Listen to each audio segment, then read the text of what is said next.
सम्यक्। सो तर्हि तत्र सर्वे गृहपाठं कृतवन्तः वा? ये गृहपाठं न कृतवन्तः ते श्रूयते वा मम ध्वनिः? आम् महोदय, श्रूयते। हाँ। ये गृहपाठं न कृतवन्तः ते हस्तम् उन्नयन्तु। Those who are not able to do homework. सर्वे कृतवन्तः। सम्यक्, उत्तमम्। तर्हि वयम् अस्माकं कार्यं कुर्मः, तथा भवताम् अपेक्षा भवतु। तथैव भवन्तः भवतां कार्यं कुर्वन्तु, तथा अस्माकम् अपेक्षा भवति। अस्तु वा? So, mutual expectation there, right? You expect that we do our job properly, and we expect that you do your job properly. अस्तु वा? नो चेत् न चलति। तदर्थमेव यत् भवन्तः अत्र पठन्ति अभ्यासं कुर्वन्तु सप्ताहे। इदानीं नूतनतया तत्र सुमना भगिनी तत्र आरब्धवती अस्ति। तत्र श्रवणमाध्यमेन इत्युक्ते शृणुमः, अनन्तरं तदनुगुणं उत्तरं तत्र उत्तराणि वदामः। ध्वनिमुद्रणेन तत्र अभ्यासः भवतु इति। Through audio recordings. यत् अहं सूचयामि एतद् कार्यं कुर्वन्तु इति, तदपि कुर्वन्तु। अनन्तरं सुमना भगिनी तदा तदा तत्र ध्वनिमुद्रणं प्रेषयति, येन तद् श्रुत्वा तदनुगुणं भवन्तः उदाहरणानि तत्र उदाहरणानि सा सूचयति, तदनुगुणं भवन्तः वाक्यानि वदन्तु। तत्र कदाचित् एवं भवति किल, ओ अन्य कोऽपि नास्ति अभ्यासार्थं, मम पतिः न इच्छति, पत्नी न इच्छति, मम बालाः अत्र न सन्ति, किं करोमि इति। इदानीम् एषः अपि एकः उत्तमः किं वदामः उपायः, येन ध्वनिमुद्रणं श्रुत्वा तदनुगुणम् अभ्यासः। अस्तु वा? उत्तमम्। तर्हि ममापि अधिकः समयः नास्ति। मया यथा अहम् उक्तवान् तत्र अग्रे गन्तव्यं। किञ्चित् पाठयित्वा अहं गच्छामि, अनन्तरं पुनः सुमना भगिनी किञ्चित् अनुवर्तयति, अनन्तरं ततः वयम् अग्रे सरामः। अस्तु वा? सो तत्र यथा अहम् उक्तवान्, सान्डियागो मध्ये कार्यकर्तारः मिलितवन्तः। एतद् समीक्षागोष्ठी इति वदामः। समीक्षागोष्ठी इत्युक्ते एन्युवल् रिव्यू मीटिंग् रूपेण गतवर्षे किं संस्कृतकार्यं कृतवन्तः इति चिन्तितवन्तः, अग्रे किं कुर्मः इति योजनां कृतवन्तः, early plan for the coming year. तथा संस्कृतभारत्याः 40+ चैप्टर्स् सन्ति अमेरिका देशे। सो प्रति केन्द्रम् एवं कार्यकर्तारः आगत्य समीक्षागोष्ठीं कुर्वन्ति। सो तत्र सान्डियागो मध्ये आसीत्, अग्रे एवम् अर्वाइन्। श्रूयते वा?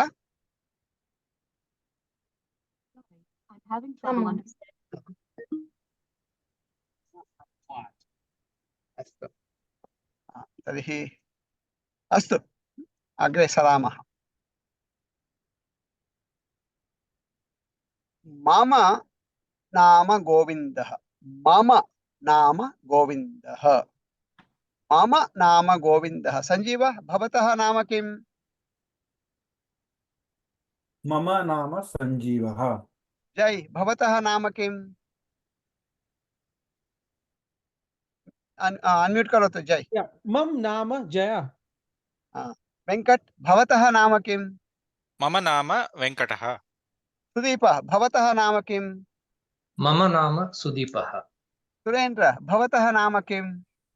मम नाम सुरेंद्रः। मम नाम गोविन्दः। भवानी, भवत्याः नाम किम्? मम नाम भवानीः। काव्या, भवत्याः नाम किम्? मम नाम काव्या। रश्मि, भवत्याः नाम किम्? मम नाम रश्मि। अश्विनी भवत्याः नाम किं? मम नाम अश्विनी। सुदर्शन भवतः नाम किं? मम नाम सुदर्शनः। जयलक्ष्मी भवत्याः नाम किं? मम नाम जयलक्ष्मी। उत्तमम्। मम नाम गोविन्दः। मम नाम गोविन्दः। मम नाम किं? भवतः नाम गोविन्दः। उत्तमम् उत्तमम् उत्तमम् उत्तमम्। मम नाम राधा। राधा महिला राधा। मम नाम किं? भवत्याः नाम राधा। सम्यक् उत्तमम्। मम नाम गोविन्दः। मम नाम गोविन्दः। अहं गोविन्दः। अहं गोविन्दः। मम नाम गोविन्दः। अहं गोविन्दः। अहं गोविन्दः।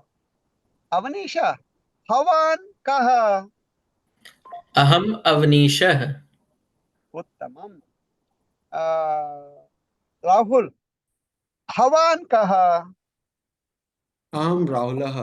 उत्तमम्। विशाल अहं गोविन्दः। भवान् कः? अहं विशालः। उत्तमम्। साई महोदय भवान् कः? अहं साई शंकरः। उत्तमम्। सुदर्शन भवान् कः? अहं सुदर्शनः। उत्तमम्। अहं गोविन्दः।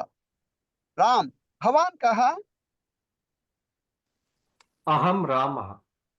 राम दिनेश भवान् कः? भवान् गणेशः। दिनेश महोदय you have to wait. Ram पुनः पृच्छतु। भवान् कः? दिनेश अहं दिनेशः। उत्तमम्। दिनेश सुरेंद्र। भवान् नाम किं? नो भवान् कः? भवन्तः नाम किं? भवान् कः? पुनः भवन्तः। सुरेंद्र। अहं सुरेन्द्रः। उत्तमम्। सुरेंद्र राज। भवान् किं? भवान् कः? भवान् कः? राज अनम्यूट। राज। अहं राजगोपालः। उत्तमम्। राजगोपाल सुदीप। भवान् किं? कः? कः? भवान् कः? सॉरी। अहं सुदीपः। उत्तमम्। सुदीप गोविन्द। भवान् कः? अहं गोविन्दः। अहं गोविन्दः। सुमना भगिनी भवती का? अहं सुमना। काव्य भवती का? अहं काव्या। उत्तमम्। अश्विनी भवती का? अहम् अश्विनी। जयलक्ष्मी भवती का? अहं जयलक्ष्मीः। उत्तमम्। जयलक्ष्मी चारु भवती का? भवती का? अहं चारु। चारु प्रिय भवती का? भवती का? अहं प्रिया। प्रिया अनुराधा भवती का? भवती का? अहम् अनुराधा। अनुराधा अर्चना भवती का? भवती का? अहम् अर्चना। अर्चना सिरि। भवती का? अहं सिरि।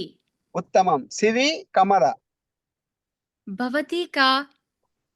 अहं कमला। उत्तमम्। कमला साई महोदय भवान् कः? भवान् कः? एकक्षणं। कमला साई अस्तु वा? साई शंकर अस्तु वा? कमला भवान् कः? अहं साई शंकरः। साई शंकरः भैरवी। भवती का? अहं भैरवी। भैरवी सुदर्शन। भवान् कः? अहं सुदर्शनः। एकक्षणं। भैरवी पुनः। भवान् कः? अहं सुदर्शनः। सुदर्शन अश्विनी। भवती का? अहम् अश्विनी। अश्विनी संजीव। भवान् कः? अहं सञ्जीवः। संजीव वेंकट। भवान् कः? अहं वेङ्कटः। वेंकट काव्य। भवती का? अहं काव्या। काव्य संगीत। भवती का? अहं संगीता। संगीत चिन्मयी। चिन्मयी इति तत्र भवती का पृच्छतु। भवती का? हा। हरि ओम चिन्मयी। हाँ अहं चिन्मयी। हाँ चिन्मयी मैत्रेयी। भवती का? मैत्रेयी। महोदय, मैत्रेयी मम पुत्री नाममस्ति। ते अस्तु अस्तु अस्तु अस्तु मध्ये अस्तु अस्तु चिन्ता मास्तु। सो चिन्मयी विशाल। भवान् कः? भवान् कः? अहं विशालः। विशाल भवानी। भवती का?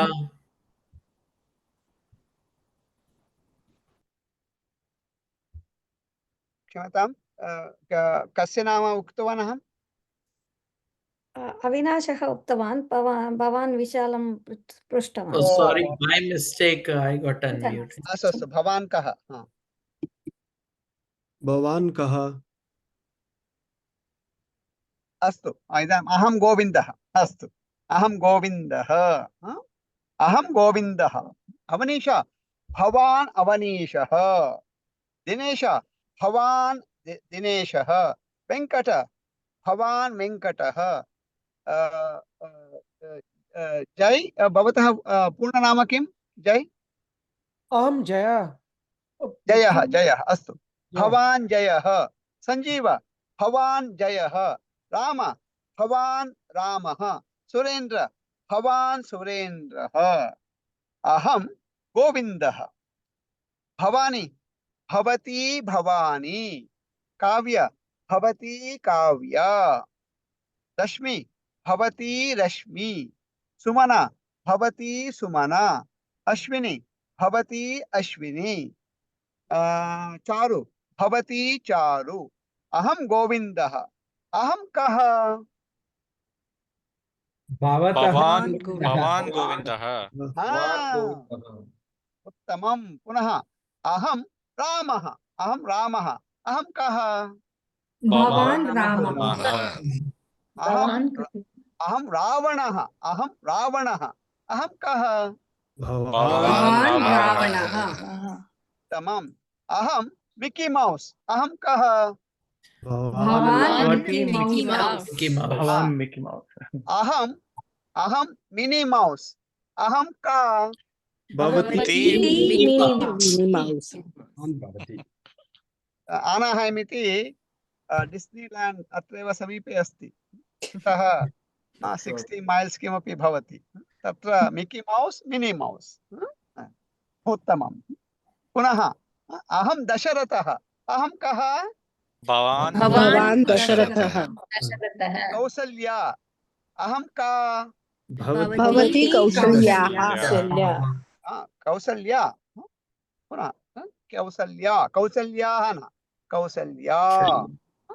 अहं कौसल्या। अहं का?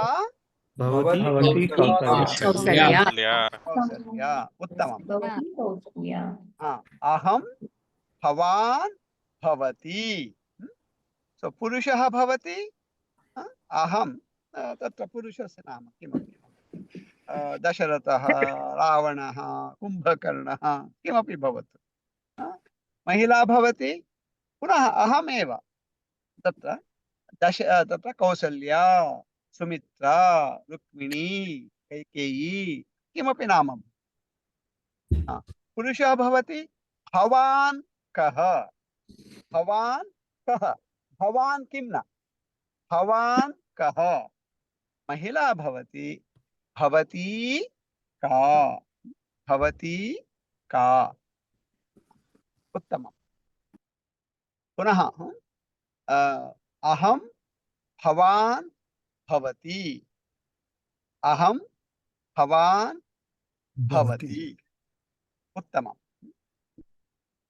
अग्रे सरामः। गोविन्दः गोविन्दः गोविन्दः गोविन्दः। अत्र बहिः अस्ति।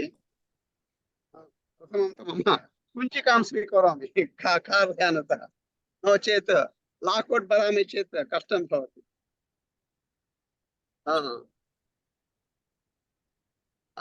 अस्तु, एवम्। एतत् सम्यक् अस्ति। गोविन्दः गच्छति, गोविन्दः गच्छति, गोविन्दः आगच्छति, गोविन्दः आगच्छति, गोविन्दः गच्छति, गोविन्दः गच्छति, गोविन्दः आगच्छति, गोविन्दः आगच्छति, गोविन्दः उपविशति, गोविन्दः उपविशति, गोविन्दः उपविशति, गोविन्दः उत्तिष्ठति, गोविन्दः उत्तिष्ठति, गोविन्दः उपविशति, गोविन्दः उत्तिष्ठति, गोविन्दः आगच्छति, आगच्छति, गोविन्दः गच्छति, गोविन्दः उपविशति, गोविन्दः उपविशति, गोविन्दः उत्तिष्ठति, गोविन्दः उत्तिष्ठति, गोविन्दः खादति, गोविन्दः खादति, गोविन्दः खादति, गोविन्दः खादति, गोविन्दः पिबति, गोविन्दः पिबति, गोविन्दः पिबति। श्रूयते किल? श्रूयते वा? आम् आम्। गोविन्दः पिबति, गोविन्दः पिबति, गोविन्दः लिखति, गोविन्दः किं करोति? गोविन्दः लिखति, गोविन्दः लिखति, गोविन्दः पठति, गोविन्दः पठति, गोविन्दः पठति, गोविन्दः पश्यति, गोविन्दः पश्यति, पश्यति, गोविन्दः पश्यति, गोविन्दः पश्यति, गोविन्दः हसति, गोविन्दः हसति, गोविन्दः हसति, गोविन्दः वदति, गोविन्दः वदति, गोविन्दः वदति, गोविन्दः गच्छति, गोविन्दः आगच्छति, गोविन्दः उपविशति, गोविन्दः उत्तिष्ठति, गोविन्दः खादति, गोविन्दः पिबति, गोविन्दः लिखति, गोविन्दः पठति, गोविन्दः पश्यति, गोविन्दः हसति, गोविन्दः वदति। गच्छति, आगच्छति, आगच्छति, उपविशति, तिष्ठति, उत्तिष्ठति, खादति, पिबति, लिखति, पठति, पश्यति, हसति, वदति। किमपि नाम, एकं नाम स्वीकुर्मः।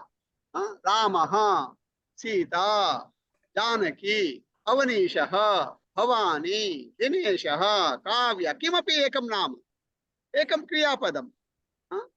अवनीशः गच्छति, भवानी आगच्छति, दिनेशः उपविशति, काव्य उत्तिष्ठति, संजीवः खादति, जयः पिबति, रश्मि लिखति, रामः पठति, वेंकटः पश्यति, सुदीपः हसति, चारु वदति।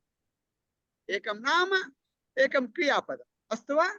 किमपि नाम, किमपि क्रियापदम्, अस्तु वा? अवनीश, एकं वाक्यम्। अनिका आगच्छति। उत्तमं। भवानी? गोविन्दः उपविशति। उत्तमं। दिनेश? अनम्यूट दिनेश। अहं पश्यति। अहंकारः मास्तु, अहंकारः मास्तु, अहं मास्तु। रामः, सीता, जानकी, दशरथः, काव्य, अन्यत् किमपि नाम। अहं मास्तु, अहं मास्तु, भवान् मास्तु, भवती मास्तु। रामः, सीता, जानकी। दिनेश पुनः।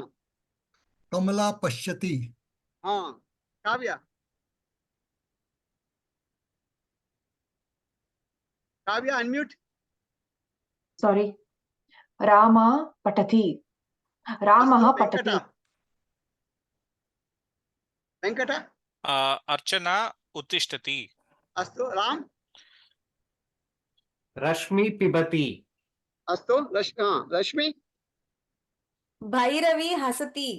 तमाम। जय। दिनेश पश्यति। उत्तमं। तत्र संजीव। सुमना भगिनी आगच्छति। उत्तमं। अश्विनी। जानकी रामरक्षा वदति। न जानकी वदति तावदेव। एकं नाम एकं क्रियापदं। पुनः वदतु अश्विनी। जानकी वदति। जानकी वदति। उत्तमं। राज। श्रुति खादति। श्रुतिः खादति। उत्तमं। सुरेंद्र। रामः पश्यति। चारु। प्रिया हसति। सुदीप। सरस्वती लिखति। उत्तमं। अर्चना। वाणी लिखति। सिरि। सिरि पिबति। सिरि। अस्तु, सिरि पिबति। अस्तु, भवतु। अनुराधा। ध्रुवः खादति। प्रिया। प्रणव उत्तिष्ठति। जयलक्ष्मी। भवानी माता लिखति। उत्तमं। सुदर्शन। दिनेशः पठति। उत्तमं। भैरवी। उत्तिष्ठति। साई शंकरः खादति। उत्तमं। साई। भैरवी पठति। उत्तमं। संगीत। रामः गच्छति। विशाल। राम आगच्छति। चिन्मयी। तत्र चिन्मयी मैत्रेयी। मम इतोपि स्पष्टता नास्ति। तत्र कृपया। Chinmayi. I tried changing my name महोदय, but मम समीपे सङ्गणकं नास्ति। चिन्ता मास्तु। भवत्याः नाम किं?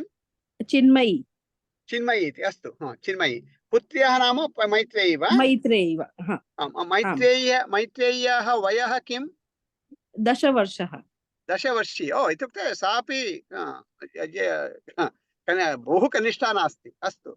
मैत्रेयी अपि अस्ति वा तत्र वर्गे? नास्ति महोदय। केवलं चिन्मयी एव भवती एव अस्ति। आम्। अस्तु। एकं वाक्यं वदतु। मैत्रेयी उपविशति। मैत्रेयी उपविशति। सम्यक्। कमला। उमा उत्तिष्ठति।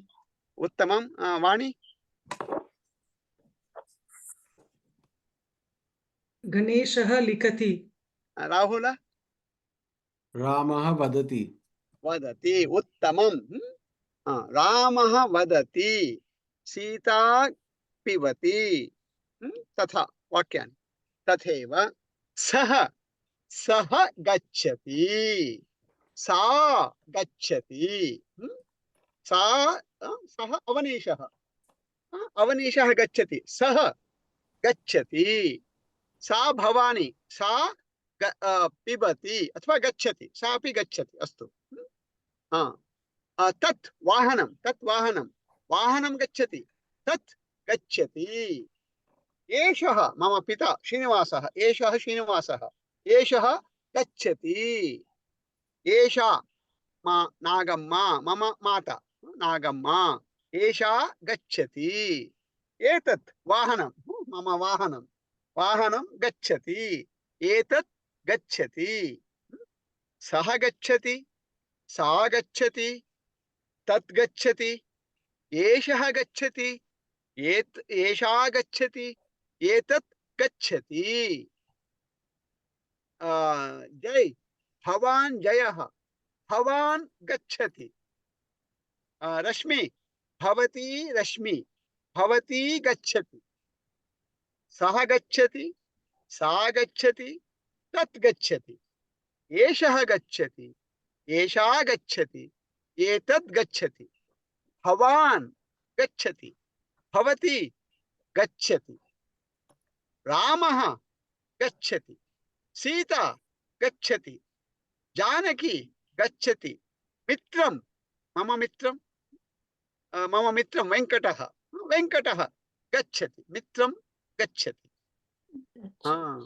गच्छति गच्छति गच्छति गच्छति गच्छति गच्छति अहं गच्छामि अहं गच्छामि सः गच्छति अहं गच्छामि सा आगच्छति अहम् आगच्छामि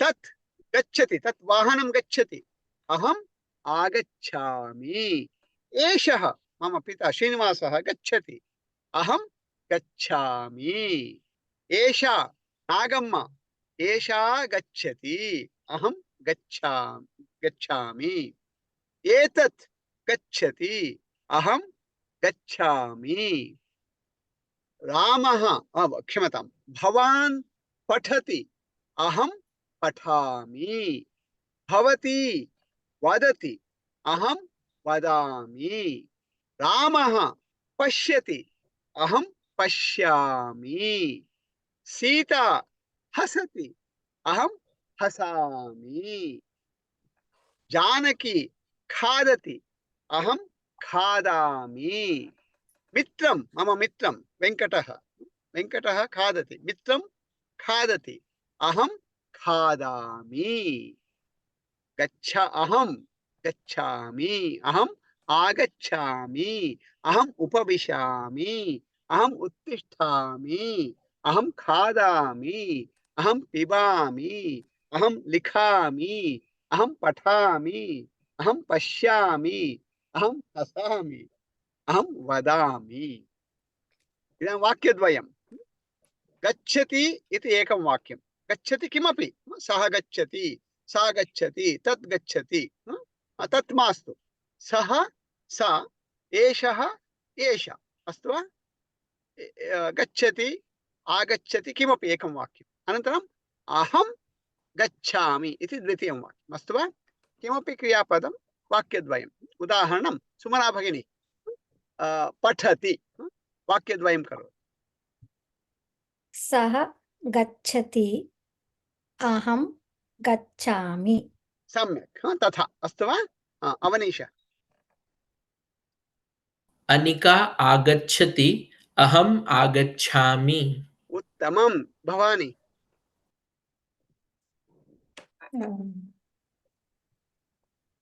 सा गच्छति अहं गच्छामि उत्तमं दिनेश अहं खाद्यामि सः खादति खाद्यति खादति खादति खादति सः खादति एकं वाक्यम् अनन्तरम् अहं खादामि पुनः वदतु अहं खादामि सः खादति in the beginning aham mastu sah khadati vadatu repeat after me Dinesh Mohdaya sah khadati aham khadami so idanim angla bhasha vadami to all of you never start with aham okay ahankarah mastu so that's the first lesson we need to learn in Sanskritam. Why do we learn Sanskritam? Because Sanskritam is part of our Samskriti. Our Samskriti says, Ahankaraha mastu. So, learning Sanskritam also, we never learn Aham first. We learn other things first. Astu va? Tatha kurmaha. Tadartameva ahamiti anantaram vadama.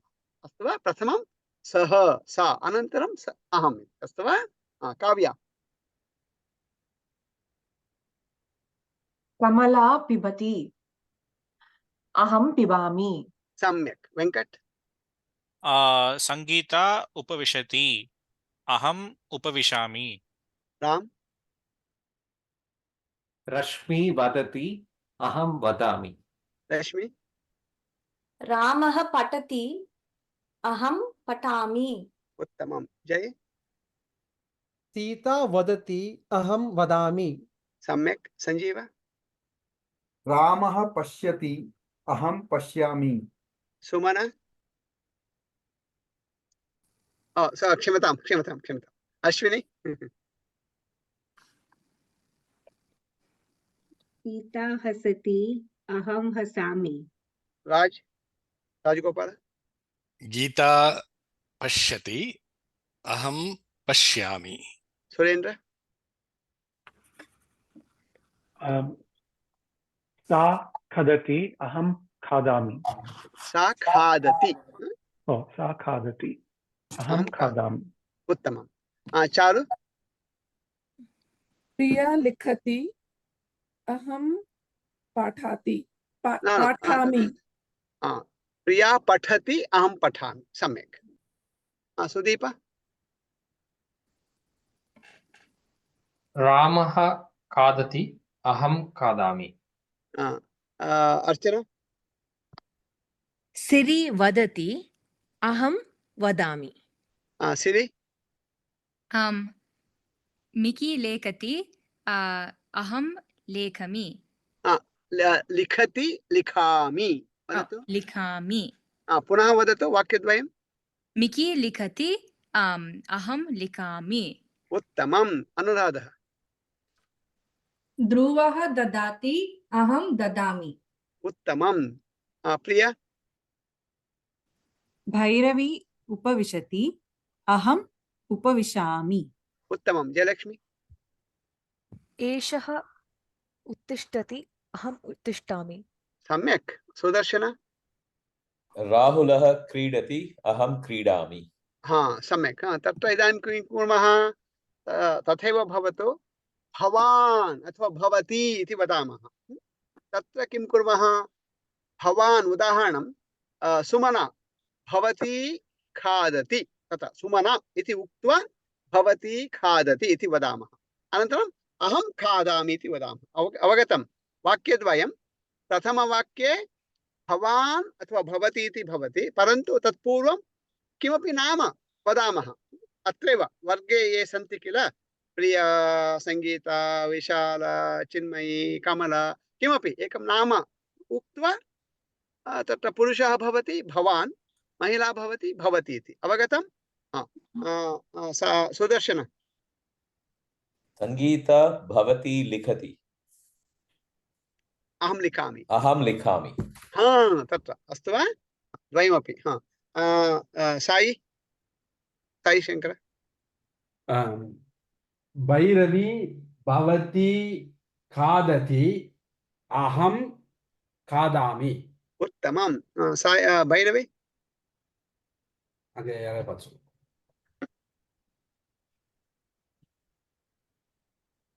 Bhairavi unmute भवान् भवति भवान् खादामि Bhairavi repeat after me अस्तु वा repeat after me से विशाल भवान् खादति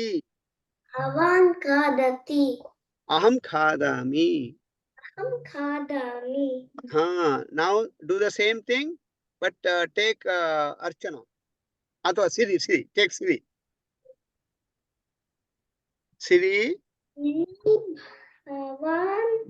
भवान् न सिरि बालिका अस्ति भवती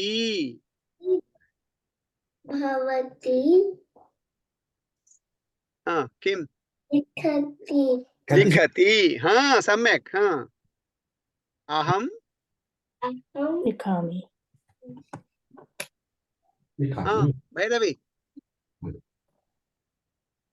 भैरवी अहं लिखामि उत्तमं so Sai Shankar ji why did not feed her lunch today You should feed her more. okay अस्तु संगीता भगिनी राम भवान् हसति अहं हसामि विशाला भैरवी भवती हसति अहं हसामि हसति so particularly people from North India who familiar with Hindi language तत्र किं भवति हसति तत्र स अस्ति किल स हसति इति हस्ति इति वदति तद् भिन्नं पदं भवति अस्तु वा हसति तत्र Satyam. As I said before, North Indians have certain issues while pronouncing Sanskritam. South Indians have a different type of issues. And within South India, people from Andhra have certain issues with certain letters. People from Karnataka have certain issues. People from Tamil Nadu have other issues. People from Kerala who know Malayalam, they have other issues. So in effect, all over India, Sanskritam, we here in Samskrita Bharati, we have a program called Sanskritam as a foreign language for high school students. So it's not only a foreign language for high school students, it's a foreign language for all of us, because although Sanskritam is here, but we don't speak it. Tadarthameva, we all throughout India, whether from Kashmir to Kanyakumari or Surat to Nagaland, we all have some issues pronouncing Sanskritam. Chintana karaniya. So tatha astu va hasati hasami. Astu samek. Chinmayi. मोक्षः भवतः भवान् धावति अहं धावामि. उत्तमं. मोक्ष भवान् धावति अहं धावामि. कमला. शिरि भवान् खादति अहं भवति सिरीति बालिका. ओ शिरि बालिका ओके शिरि बालिका खादति अहं खादामि. हाँ, सिरीति बालिका सिरि भवती खादति अहं खादामि. पुनः वदतु कमला. भवती सिरि शिरि भवति खादति. बालिका न बालिका मास्तु. अहं केवलं भवती मुक्तवान्, सा बालिका इति. ओके शिरि भवान् भवती खादति. शिरि भवान् खादति अहं खादामि. अस्तु. पुनः अस्तु. कमला भगिनी, अहं यत् वदामि रिपीट् करोतु. अस्तु वा? ओके सिरि शिरि भवती खादति अहं खादामि. पुनः वदतु. शिरि भवति खादति अहं खादामि. सम्यक्. उत्तमम्. उत्तमम्. अग्रे सरामः. वाणी. भवति ओके वाणी. Yes. Priya भवति लिखति अहं लिखामि. उत्तमं. राहुल. राधा भवति वदति अहं वदामि. उत्तमम्. उत्तमम्. अस्मिन् सप्ताहे अत्र अभ्यासः भवतु. प्रथमं तु तत्र अहं भवान् भवति इति अभ्यासः तत्र. द्वितीय अभ्यासः क्रियापदानां. तत्र गच्छति गच्छामि तथा भिन्नानि क्रियापदानि सन्ति. तत्र क्रियापदकोष्ठकम् अस्ति किल. तत्र 12 पेज हैंडआउट. तत्र 12 पेज हैंडआउट मध्ये भिन्नानि क्रियापदानि सन्ति. ततः स्वीकृत्य 12 पेज हैंडआउट मध्ये पेज 5 and 6 यदि देवनागरी लिपिं जानन्ति, न जानन्ति तर्हि पेज 7 and 8 तत्र कालम 1 तत्र क्रियापदानि सन्ति. सो तत्र कालम 1 मध्ये पठति क्रीडति इति अस्ति. सो तत्र किं कुर्वन्तु. सः पठति अहं पठामि. सः क्रीडति अहं क्रीडामि. अनन्तरं तत्र थर्ड and fourth रो भवति and अस्ति. skip the two. So पठति क्रीडति भवति अस्ति, skip it and then go to other. पुनः तत्र तत्र लिखति लिखामि, पिबति पिबामि, एवं भिन्नानि क्रियापदानि क्रमशः. अस्तु वा. तत्र 2 pages together 36 क्रियापदानि सन्ति. So भवति and अस्ति -2 34. So तत्र प्रति क्रियापदं वाक्यद्वयं किमपि भवतु. सः सा एषः एषा बालकः बालिका रामः सीता किमपि एकं स्वीकृत्य ति इति एकं क्रिया वाक्यम् अहं मी इति एकं वाक्यम् अस्तु वा सो ति इति एकं वाक्यं मी इति एकं वाक्यं वाक्यद्वयं 34 क्रियापदानि टाइम्स 2 कति आहत्य 68 वाक्यानि अस्मिन् सप्ताहे कुर्वन्ति वा आम् आम् अथवा न उत्तमम् इदानीम् एकां कथां वदामि अनन्तरं समापयामः अनन्तरं सुमना भगिनी किञ्चित् प्रश्नोत्तरं किमपि अस्ति चेत् तत् करोति अनन्तरं वयं विरमामः काकः काकं जानीमः काकः का का का का का एकः काकः अस्ति एकः काकः अस्ति ग्रीष्मकालः ग्रीष्मकालः ग्रीष्मकालः सूर्य आतपः उदाहरणं काकः कुत्र अस्ति भारते अस्ति भारते कुत्र कडपा इति जिल्ला अस्ति आन्ध्रप्रदेशे तत्र तु इदानीं तत्र गच्छामः चेत् प्रायः 50 डिग्रीस् सेल्सियस् भवति तत्र इदानीं तो ग्रीष्मकालः सूर्य आतपः काकस्य पिपासा पिपासा जलं नास्ति अत्र पश्यति जलं नास्ति अत्र पश्यति जलं नास्ति तत्र पश्यति जलं नास्ति सर्वत्र पश्यति कुत्रापि जलं नास्ति कुत्रापि जलं नास्ति काकः किं करोति किञ्चित् दूरं गच्छति काकः दूरं गच्छति काकः दूरं गच्छति काकः दूरं गच्छति काकः दूरं गच्छति किञ्चित् एकं कूपीम् एवं कूपीं जलकूपीं पश्यति सः किं पश्यति जलकूपीं पश्यति जलकूप्यां किञ्चिदेव जलमस्ति एतावत् पर्यन्तं जलं नास्ति किञ्चिदेव अस्ति पातुं न शक्नोति पातुं न शक्नोति तत्र काकः पातुं न शक्नोति सः किं करोति किं करोमि काकस्य पिपासा अधिका पिपासा पिपासा जलं किञ्चिदेव जलमस्ति किं करोति काकः गच्छति काकः गच्छति काकः गच्छति एकं शिलाखण्डम् आनयति शिलाखण्डः एवं शिलाखण्डम् आनयति एकं शिलाखण्डम् आनयति कूपी अस्ति कूप्यां स्थापयति कूप्यां स्थापयति पुनः गच्छति पुनः एकं शिलाखण्डम् आनयति स्थापयति पुनः गच्छति पुनः एकं शिलाखण्डम् आनयति कूप्यां स्थापयति पुनः गच्छति पुनः एकं शिलाखण्डम् आनयति कूप्यां स्थापयति एवं सः कूप्यां शिलाखण्डान् स्थापयति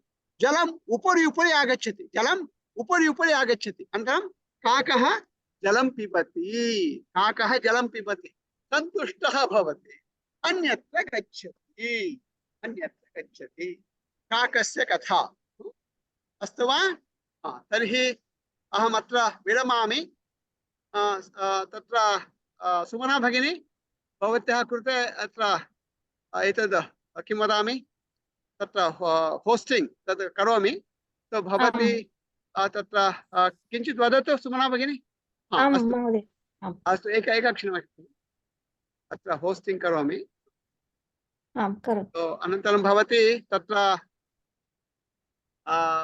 रेकार्डिंग स्थापयतु इत्युक्ते किञ्चित् अभ्यासं कारयतु प्रश्नोत्तरं स्यात् तेषां तदपि तत् समाधानानि वदतु अनन्तरं भवती रेकार्डिंग समाप्य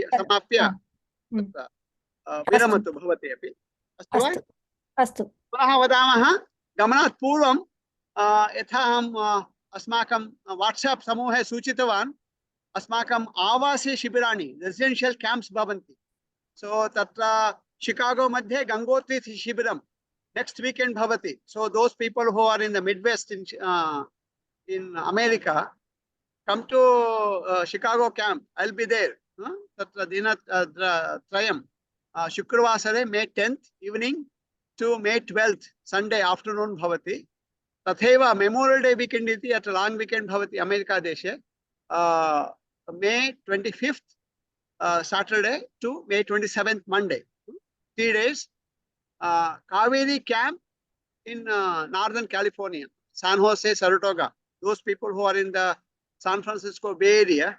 So please make your utilize of it. Agachantu. Tatra agachanti chet Samskrita Vatavaranam bhavati. And then don't have to worry.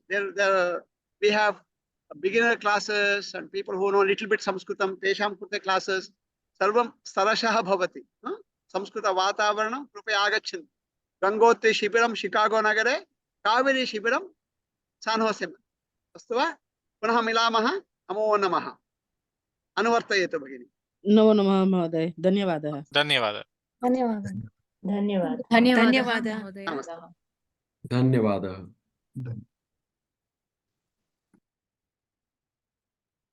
अस्तु तर्हि काकस्य कथाम् अवगच्छन्ति खलु? अवगतवन्तः खलु? आं भगिनि. काकः. सः काकः वा सा काकः वा? सः काकः. भवान् काकः वा भवती काकः वा? भवान् काकः. सम्यक्. काकः गच्छति वा काकः गच्छामि वा? गच्छति. काकः गच्छति अहं गच्छामि. काकः पिबति वा काकः पिबामि वा? काकः पिबति अहं पिबामि. काकः पिबति अहं पिबामि. उत्तमम्. काकः भवान् वा काकः भवती वा? भवान्. भवान् काकः. उत्तमम्. प्रश्नः भवान् कः वा भवान् का वा?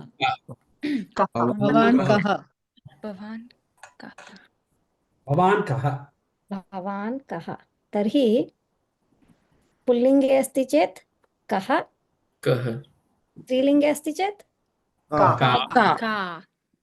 नपुंसके अस्ति चेत् किम्. अस्तु वा? अस्तु. भवान् भवती अहम् पिबामि, अहं खादामि, अहं गच्छामि. As I said, pattern पश्यन्तु. सर्वत्र pattern अस्ति. If you are looking at गच्छति, पठति, लिखति, pattern पश्यन्तु. महिला गच्छति, पुरुषः गच्छति, कार गच्छति, काकः गच्छति. काकः गच्छति. काकः इति पुल्लिङ्ग. काकः गच्छति. अस्तु वा? प्रश्नः अस्ति वा? Whatever we learned so far, तत्र प्रश्नः अस्ति वा? तर्हि Madam, one doubt. See, I understand Bhavan is pulling and Bhavati is striling. But what is the, why do we, I mean, what exactly it means? Like, why do we add sometimes Bhavan and Bhavati? I mean, just to be, see, for example, Ramaha gacchati, Ramaha Bhavan gacchati. What is the difference in meaning? By adding Bhavan, what do we convey? Bhavan Ramaha iti.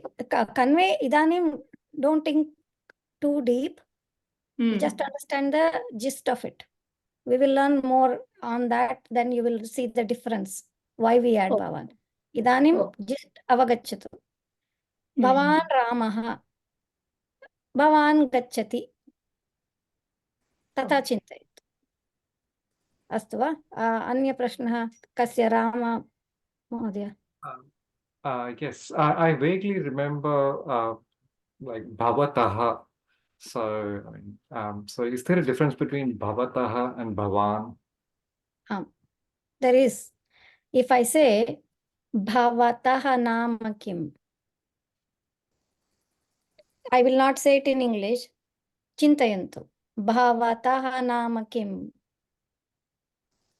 Bhavan kaha. Slight difference.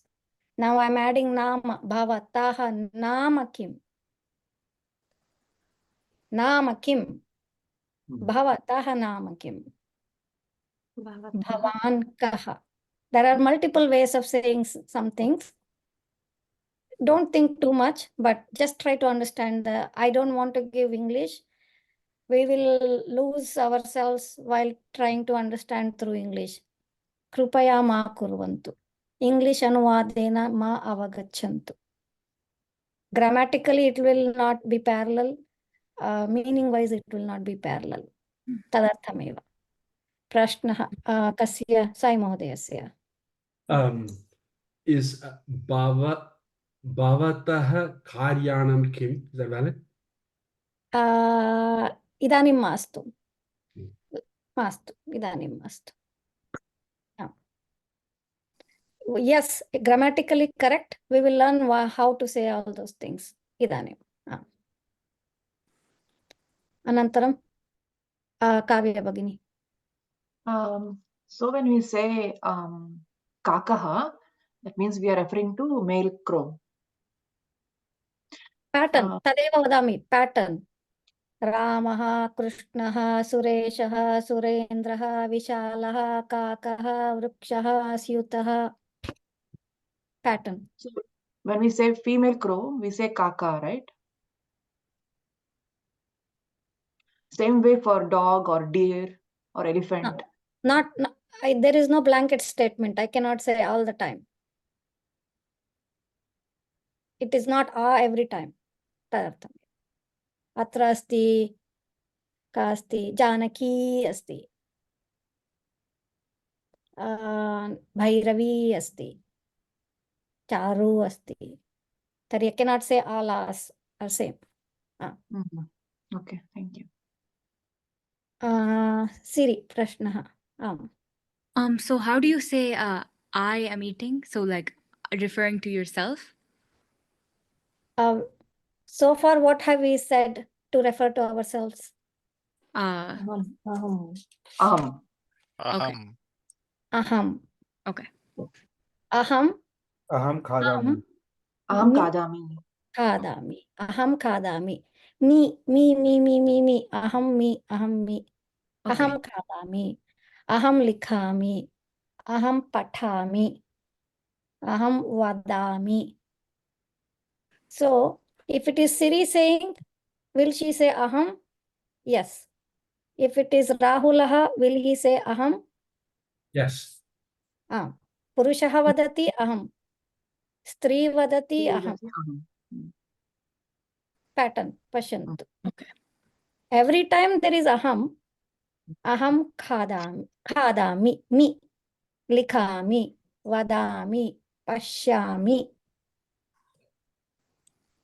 nitrami, dhavami, upavishami, uttistami. Astu va? Astu.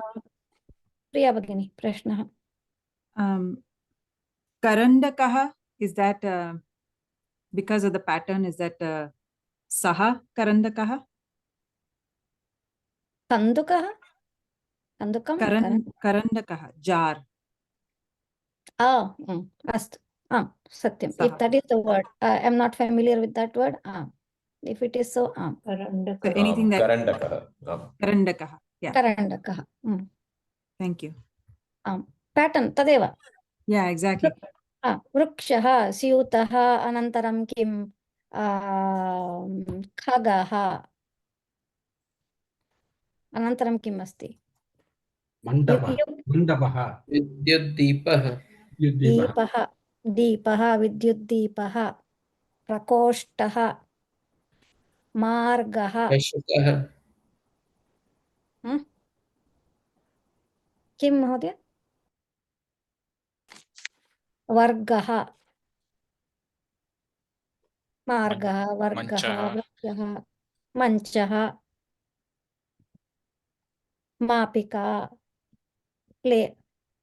लेखनी मापिका तर्हि pattern अस्ति यदि स्त्री अस्ति चेत् E वा आ वा भवति लेखनी अंकनी दूरवाणी अथवा माला स्नेहा लता सुमना अस्तु वा प्रिया अनन्तरम् उपनेत्रम् चित्रम् छत्रम् पुस्तकम् पुस्तकं कन्दुकं कन्दुकम् अस्तु वा from now on start and catching the pattern बहु सुलभाय भवति तर्हि हा अश्विनी भगिनी सुमना भगिनी बुद्धं शरणं गच्छामि किमपि वा सत्यं बहु सत्यं बुद्धं शरणं गच्छामि so it says gachami what does it mean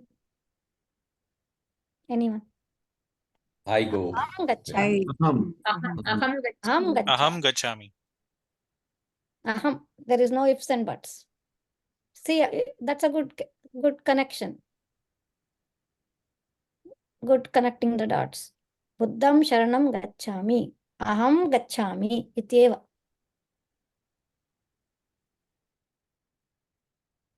astu any other confusion so far what we have learned atra tatra also we learned anyatra yes Bhairavi good yes no all right astu any other questions prashnah asti chet ha prashnah प्रश्नः अस्ति प्रश्नः अपि प्रश्नः अस्ति if there are some names that could be in either of like it could be pulling us like I'm not sure say that how do you how do you figure it?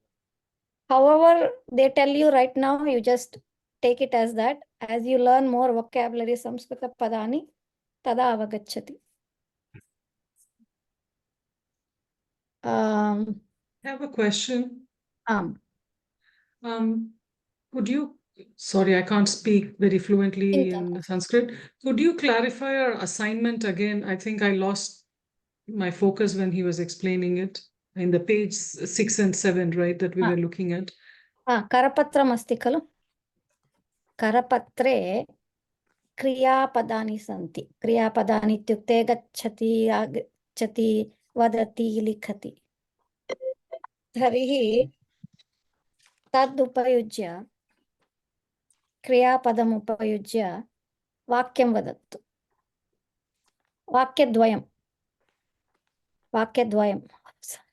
वाक्यद्वयं रामः गच्छति भैरवी गच्छति or Bhairavi वदति अहं वदामि so take all the kriyapadani and he said skip bhavati and asti skip those two and there should be 34 kriyapadani then you say vakyadvayam 2 per kriyapadam then it will be 64 vakyani iti uktavan mahodaya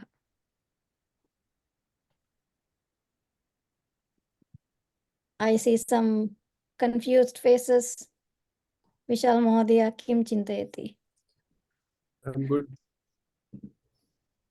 Pages 5 and 6, he said, right? Kriyapadani. You see the column. There will be list of you. Yeah, you Kriyapadani. This is from Abhyasa Pustakam, right? No. Karapatram. Handout. Okay, handout. Okay. Bhagini, this is to be recorded and sent or Abhyasam eva karotu. Abhyasam. एकं प्रश्नम् अस्तु प्रश्नः महोदय एकं प्रश्नः अस्तु एकः प्रश्नः अस्ति एकः प्रश्नः अस्ति रामः शृणोति अहं शृणोमि और शृणोमि रामः Also, it will be good if you practice in pairs. Gacchati, agacchati, gacchati, agacchati, khadati, pibati, pathati, likhati, upavishati, uttishtati. So you probably, if you see the kostakam, the column, you'll be able to pick out a pair. It's much easier if you choose a pair and then practice. Easy to remember that way. And every time you practice, make some kind of action so that you understand that word means this action. अस्तु वा? तर्हि गते सप्ताहे वयं सः सा तत् एषः एषा एतत् तत्र तु there is no question खलु? Everybody is good? आम् भगिनि। तर्हि भवान् भवती अहं सम्यक् खलु? Everybody understands? सम्यक् अवगतम्।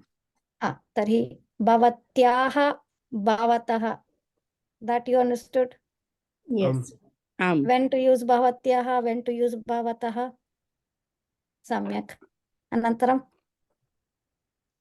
अत्र तत्र अत्र सर्वत्र अन्यत्र सर्वत्र सर्वत्र गतवन्तः। एकः प्रश्नः अस्ति। अभ्यासपुस्तके पेज 6 अत्र तत्र कुत्र सर्वत्र अन्यत्र एकत्र is there. We were not taught that, but it was there in that same page.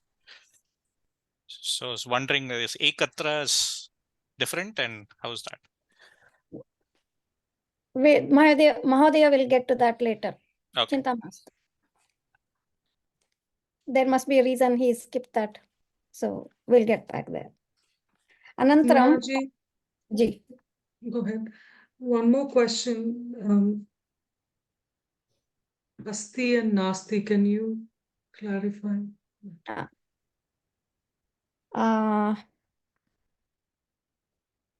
Hastah. Hastah. Saha एषः हस्तः वा एषा हस्तः वा?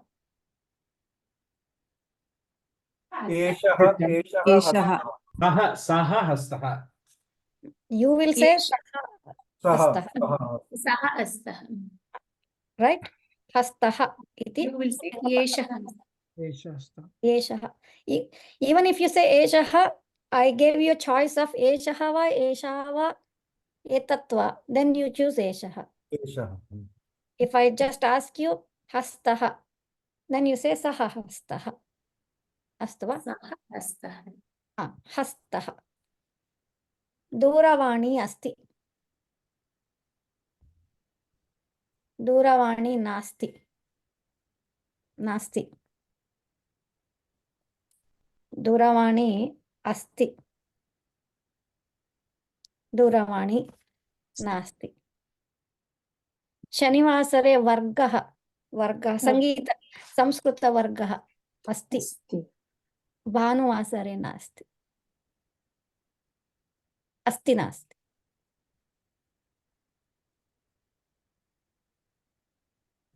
Simple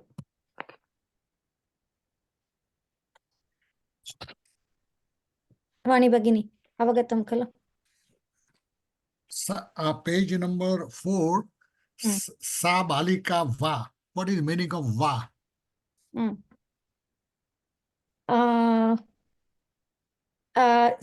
Go by my tone, Mahodaya. Just I don't want to give English. That's why I'm trying to go in a different way. Archana Bhagini asti. Archana Bhagini asti. Putri Siriva Am. Putri Bhairavi va na va Siri पुत्री वा स्त्री पुत्री न स्त्री पुत्री न अर्चना अस्ति, अर्चना माता अस्ति। पुत्री सिरि वा? आम् आम्, पुत्री सिरि। पुत्री स्त्री सिरि। अर्चना माता। पुत्री भैरवी वा? न पुत्री भैरवी न। पुत्री सिरि। Does it make sense, Dinesh Modia? Yes, I understand that, but why? Because most of the languages you will learn using your basic language. So everybody is not on the same languages in India, but usually English or Hindi. My question is, you won't like it. Why you are allergic for the English translation? So it will deep into our brain. The reason being that after some time, English will not help after some extent, because we tried that. Probably many of us here took Sanskritam in younger days, but somewhere we stopped because it didn't go further. Translation tu bhavati, parantu translation eva, bhasha na bhavati. At one point, the similarities end. Then what? Yeah, but we learn English. We learn English by using our vernacular language. Mahodaya, I know, but that's why everybody's English is different. If you ask an American, they will not agree with Indian English. If you ask London English people, they will not say Indian English is correct. So where are we? We are neither American. How about Hindi? How about Hindi? Not everybody understands Hindi. That is another thing. Tarhi Sanskritam Sanskritena patantu iti. Because it is possible to learn. Vernacular Prantiya Bhasha, we learnt it without any translation when we were young. When we were 1 year, who is here? Avanish Mahodaya has a baby there. They are not trying to teach the baby through a translation, Kalu. So we will take baby steps to learn Sanskritam. Chintana. Yeah, but see, I'm not arguing, but Sanskrit is not our mother language. Similarly, the children who learn their own vernacular language because that is their mother language spoken by their parents. So you can understand that. Satyam. We will try, Mahodaya. Chinta nasti. Chinta nasti. It will be difficult, but we can learn. Chinta nasti. Chinta nasti. Tarhi, moving on to any other questions. Who did we lose? Atra na janami. Anya prashna asti va? नास्ति इदानीं तत्र शिशुः अस्ति. अविनाश महोदयस्य शिशुः. नाम किम्? अविनाश महोदय. नाम किम्? भवती अनिका. अनिका. अनिका. अनिका किं करोति? अनिका हसति. अनिका हसति. अनिका हसति. सिरि, पृच्छतु. नाम पृच्छतु. मम नाम सिरि. न Anika. Anika. How do you ask? भवत्याः नाम किम्? भवत्याः नाम किम्? तर्हि अनिका किं वदति? She answered. मम नाम अनिका. अनिका. अस्तु. उत्तमम्. उत्तमम्. See, we have a new. Then Bhairavi. How do you ask Anika? भवत्याः नाम किम्? किं वदति अनिका? मम नाम अनिका. अस्तु. Bhairavi, are you having fun?